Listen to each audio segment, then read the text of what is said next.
यह सवाल सदियों से हर किसी के मन में रहा है। मृत्यु के 13 दिन बाद वास्तव में क्या होता है? गरुड़ पुराण, जिसे हिंदू धर्म में मृत्यु और आत्मा की यात्रा के रहस्यों का अद्वितीय ग्रंथ माना गया है, इस विषय पर अत्यंत गूढ़ और रहस्यात्मक विवरण देता है। जैसे ही प्राणी की अंतिम सांस समाप्त होती है, आत्मा शरीर से निकलकर एक सूक्ष्म यात्रा पर निकल पड़ती है।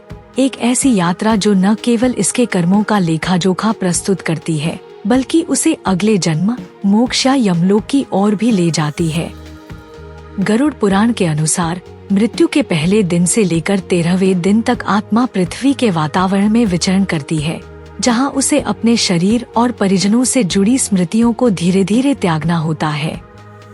पहले 3 दिन आत्मा भ्रमित अवस्था में होती है। उसे यह स्वीकार करना कठिन होता है कि वह अपने शरीर को छोड़ चुकी है। यही कारण है कि हिंदू परंपराओं में मृत्यु के पश्चात तुरंत शुद्धिकरण और दीपक प्रज्वलन का विधान है, जिससे आत्मा को मार्गदर्शन मिल सके। चौथे से लेकर 7वें दिन तक आत्मा को यमदूतों का अनुभव होता है। गरुड़ पुराण वर्णन करता है कि यमदूत उसे उसके संचित पाप और पुण्य का स्मरण कराते हैं। यह स्मरण आत्मा को उसकी आगामी यात्रा के लिए तैयार करता है। 8वें दिन से आत्मा एक विशेष मार्ग पर निकलती है, जिसे पितृलोक या यमलोक के रास्ते का नाम दिया गया है। इस मार्ग में आत्मा को विभिन्न लोकों, दूतों और परीक्षणों से होकर गुजरना होता है। हर कर्म, हर विचार और हर भावना का लेखा जोखा यमराज के प्रतिनिधि चित्रगुप्त के द्वारा किया जाता है। 13वें दिन आत्मा का प्रारंभिक न्याय होता है। यह वह क्षण होता है जब आत्मा के अगले पड़ाव का निर्धारण होता है। यदि पुण्य अधिक है तो उसे दिव्य लोकों की ओर जाने की अनुमति मिलती है। यदि पाप भारी होते हैं तो नरक या पुनर्जन्म की ओर उसकी गति होती है। यही कारण है कि 13वीं तिथि पर विशेष श्राद्ध, तर्पण और ब्राह्मण भोज का आयोजन किया जाता है, जिससे आत्मा को शांति और आगे की यात्रा के लिए ऊर्जा प्रदान की जा सके। गरुड़ पुराण में यह भी कहा गया है कि आत्मा की 13 दिनों की यह यात्रा केवल बाह्य नहीं, बल्कि आंतरिक रूपांतरण की प्रक्रिया भी है। जैसे जैसे वह अपने पुराने जीवन की स्मृतियों को छोड़ती है, वैसे वैसे वह एक नवीन चेतना की ओर अग्रसर होती है। इस यात्रा में उसके साथ उसके कर्म, उसकी इच्छाएं और उसके पिछले जीवन की अधूरी कहानियां भी होती हैं। इसलिए यह कहा गया है कि मृत्यु अंत नहीं, बल्कि एक नए आरंभ का प्रवेश द्वार है। आत्मा का यह संक्रमण काल इतना सूक्ष्म, रहस्यमयी और दिव्य होता है कि हमारी सामान्य इंद्रियां और तर्क इसे समझने में असमर्थ हैं।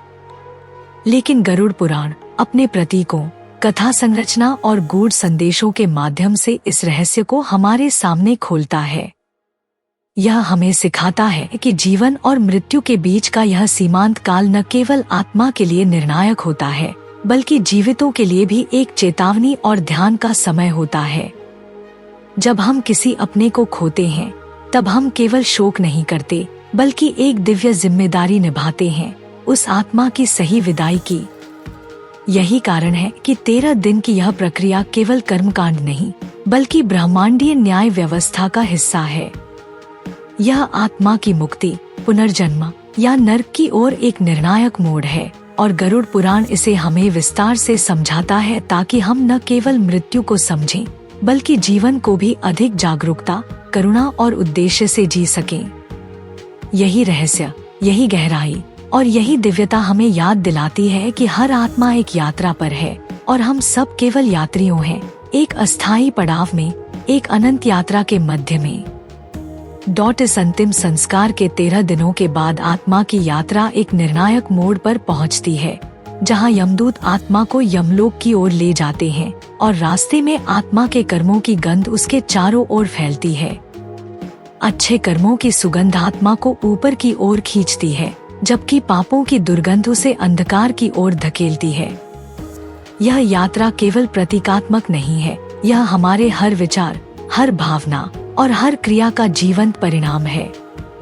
गरुड़ पुराण कहता है कि यमलोक की ओर जाते समय आत्मा उन स्थानों से होकर गुजरती है जहां उसने कभी सबसे अधिक मोह और आसक्ति रखी थी, और वहां पर उसे अपने जीवन के दृश्यों की पुनरावृत्ति होती है। ठीक वैसी ही जैसे किसी चलचित्र की तरह पूरा जीवन आंखों के सामने घूम जाता है। यह यात्रा आत्मा को यह समझाने के लिए होती है कि जीवन के हर क्षण में उसने क्या सीखा, क्या खोया और क्या पाया। उसके बाद आता है चित्रगुप्त का न्यायालय, एक ऐसा स्थान जहाँ ना कोई वकील होता है, ना कोई गवाह, केवल आत्मा और उसके कर्म। चित्रगुप्त, जो ब्रह्मा के मानस पुत्र माने जाते हैं, आत्मा के समस्त जीवन लेखा जोखा को देखकर निष्पक्ष निर्णय देते हैं।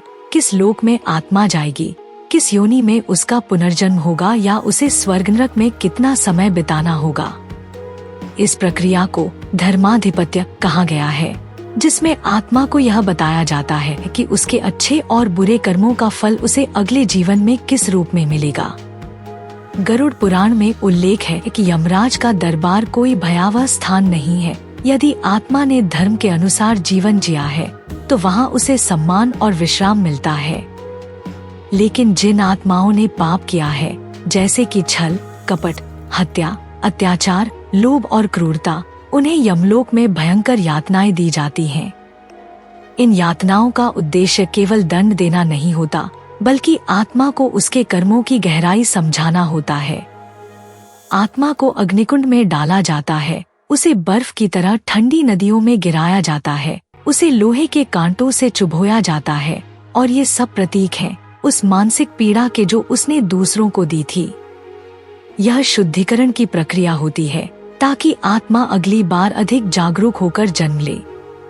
13वें दिन जो विशेष पूजा की जाती है, जिसे त्रयोदशी श्राद्ध कहते हैं, उसका वैज्ञानिक और आध्यात्मिक महत्व भी अत्यंत गहरा है। इस दिन ब्राह्मणों को भोजन कराना, वस्त्र दान करना, गोदान करना, ये सभी क्रियाएं उस आत्मा की ऊर्जा को दिशा देने के लिए होती हैं।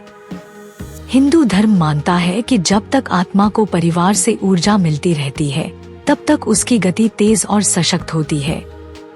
और यही कारण है कि मृत्यु के बाद के ये 13 दिन अत्यंत महत्वपूर्ण माने गए हैं। वैज्ञानिक दृष्टिकोण से देखें तो इस अवधि में मृत व्यक्ति की स्मृतियाँ, उसकी उपस्थिति और मानसिक ऊर्जा घर और परिजनों पर असर डालती है। घर में ध्यान, जाप और पूजा का वातावरण उस सूक्ष्म ऊर्जा को शुद्ध करता है।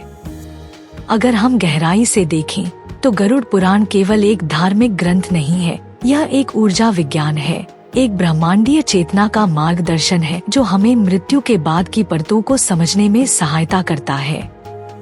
इस ज्ञान का उपयोग यदि हम आज के जीवन में करें तो मृत्यु का भय समाप्त हो सकता है। मृत्यु केवल अंत नहीं है, यह एक द्वार है, एक मार्ग जो हमें अगले अनुभवों की ओर ले जाता है। और यही वह सत्य है जिसे समझना और आत्मसात करना आवश्यक है।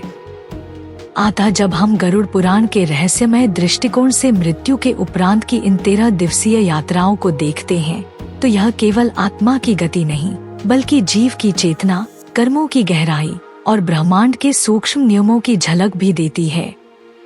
यह स्पष्ट होता है कि मृत्यु कोई अंत नहीं है, बल्कि एक अनंत यात्रा की शुरुआत है, जिसमें आत्मा न केवल अपने जीवन के कर्मों का लेखा जोखा करती है, बल्कि प्रत्येक दिन एक एक करके उन सूक्ष्म परतों से गुजरती है जो उसे भविष्य के जीवन की ओर ले जाती हैं। पहले दिन आत्मा इस पृथ्वी लोक को छोड़ते हुए अपने घर परिवार से जुड़ी रहती है और यमदूतों के माध्यम से मृत्यु के रहस्य को समझने लगती है। दूसरे से लेकर 11वें दिन तक आत्मा विभिन्न सूक्ष्म योनियों और मार्गों से गुजरती है, अपने जीवन की घटनाओं को पुनः अनुभव करती है और अपने अच्छे बुरे कर्मों के अनुसार आगामी भविष्य की योजना तैयार होती है। 10वें दिन जिस प्रकार पिंडदान और विशेष पूजा द्वारा मृत आत्मा को शरीर रूपी चेतना दी जाती है, वह दिखाता है कि आत्मा को एक सूक्ष्म शरीर दिया जा रहा है ताकि वह यमलोक की यात्रा कर सके। और यही वह बिंदु है जहां आत्मा अपनी अंतिम आत्मिक पहचान को प्राप्त करती है, जो उसके आगामी निर्णय में सहायक बनती है। 12वें और 13वें दिन विशेष महत्व रखते हैं, क्योंकि यही आत्मा के समक्ष उसका कर्म पत्र खुलता है और उसे अपने अगले जीवन का मार्ग या मोक्ष की संभावना दिखने लगती है। यदि उसके जीवन के कर्म उत्कृष्ट हों, तो वह उच्च लोकों या पितृलोक की ओर प्रस्थान करती है, परंतु यदि उसका जीवन अधर्म और पापमय रहा हो, तो उसे यमदूतों के साथ विभिन्न यातनाओं से गुजरना पड़ता है। गरुड़ पुराण इस पूरी प्रक्रिया को न केवल धार्मिक दृष्टि से बल्कि आध्यात्मिक विज्ञान के रूप में प्रस्तुत करता है। यह बताता है कि ब्रह्मांड में प्रत्येक आत्मा की गति सटीक नियमों से बंधी है, जो केवल उसके कर्मों और इच्छाओं के अनुसार होती है। मृत आत्मा की गति केवल शारीरिक मृत्यु तक सीमित नहीं होती, बल्कि वह एक सूक्ष्म आयाम में प्रवेश करती है जहां समय, चेतना और ब्रह्मांडीय ऊर्जा का गहन समन्वय होता है। यही कारण है कि हमारे शास्त्रों में 13 दिन तक विशेष पूजा, हवन, दान और पितृकर्म किए जाते हैं ताकि आत्मा को मार्गदर्शन मिले, वह भ्रमित न हो और उसका मार्ग सुरक्षित हो। इस ज्ञान का आज के आधुनिक युग में क्या महत्व है? जब विज्ञान मृत्यु को केवल एक जैविक प्रक्रिया मानता है, तब गरुड़ पुराण हमें बताता है कि जीवन और मृत्यु दोनों एक दिव्य चक्र के हिस्से हैं, जहां चेतना कभी नहीं मरती, केवल रूप बदलती है। मृत्यु के बाद आत्मा के अनुभवों को समझना हमें न केवल अपने जीवन के उद्देश्य को गहराई से समझने में मदद करता है, बल्कि यह भी सिखाता है कि हर कार्य, हर विचार और हर कर्म का प्रभाव होता है, वह चाहे तुरंत दिखे या मृत्यु के बाद। इसलिए यदि हम चाहते हैं कि हमारी आत्मा मृत्यु के बाद शांति और उच्च गति प्राप्त करे, तो हमें अभी से अपने जीवन को पवित्र, संयमित और धर्मपरायण बनाना होगा। गरुड़ पुराण हमें केवल मृत्यु का चित्र नहीं दिखाता, बल्कि वह हमें जीवन जीने की कला भी सिखाता है।